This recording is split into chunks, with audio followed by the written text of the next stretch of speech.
My dear brothers and sisters எல்லோரும் எப்படி இருக்கீங்க? நல்லா இருக்கீங்களா? ஓகே, உங்கள் எல்லாருக்கும் happy Thursday my dear brothers and sisters.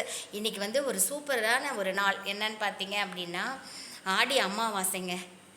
ஆமாம் தானே my dear brothers and sisters, எல்லாருக்குமே தெரியும். அமாவாசைகள்லேயே மிகவும் சிறப்பான நாள் வந்துட்டு ஆடி அமாவாசை நான் சொல்ல கேள்விப்பட்டிருக்கேன் my dear brothers and sisters. இந்த அமாவாசை தினத்தில் எல்லாருக்குமே தெரிஞ்சிருக்கும், நம்ம இறந்துருப்பாங்க இல்லைங்க, அவங்களுக்கு படையல் போட்டு சாமி கும்பிட்றது மிகவும் ரொம்ப ரொம்ப நல்லதுன்னு சொல்லி சொல்கிறாங்க. நிறைய வீட்டில் வந்து செஞ்சிட்ருப்பாங்கங்க.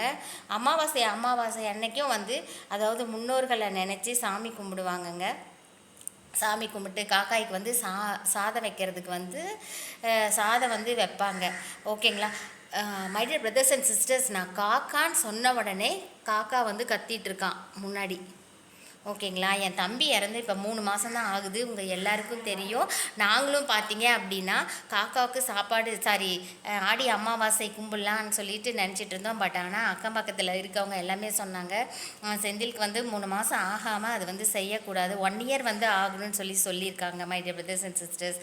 அதாவது 1 இயர் ஆகாமல் அந்த ஆடி அமாவாசைலாம் கும்பிடக்கூடாதுன்னு சொன்னாங்க. ஸோ அதனால் நாங்கள் அந்த ப்ரோக்ராம் வந்து கேன்சல் பண்ணிட்டோம், எதுவும் செய்யலை. ஆனால் எப்பயுமே ஈவினிங்கில் வந்துட்டு நாங்கள் வந்து சாமி கும்பிட்டு விளக்கு போடுவோம். பட் ஆனால் இன்றைக்கி வந்துட்டு ஆடி அமாவாசை வந்து பெருசாக நாங்கள் எதுவும் செய்யலை my dear brothers and sisters. ஆனால் டெய்லி கரெக்டாக 2:30 மணி ஆனால் நம்ம வீட்டுக்கு முன்னாடி ஒரு காக்கா வந்து கத்தும். அது கத்தும் போது பார்த்திங்கன்னா கண்டிப்பாக நம்ம வந்து பிஸ்கெட் வந்து வைப்போம்.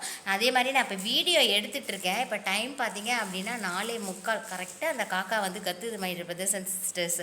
என்ன ஒரு ஆச்சரியம்!